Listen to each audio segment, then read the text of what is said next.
Hello guys, itong nakikita nyo, buto ng avocado. Ginawa ko siyang panghaplas dito sa alcohol.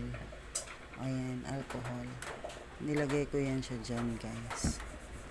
Pag masakit ang mga katawan mo, yan, yung haplas mo. Ito naman, ginawa ko, nilagyan ko ng palm oil. Ayan, panghaplas din siya. Yan, hiniwa-hiwa ko yung mga buto ng avocado. Huwag nyong itapon yung buto ng avocado guys, kasi marami siyang benefits dyan na makukuha. Pwede nyo siyang gawin panghaplas. Ayan. Hinihiwa-hiwa ko ng maliliit. Ayan siya guys. Meron na tayong panghaplas.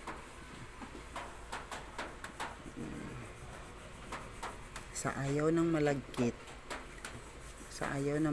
na haplas, dito kayo sa alcohol kung araw-araw kayong gagamit. Ayan.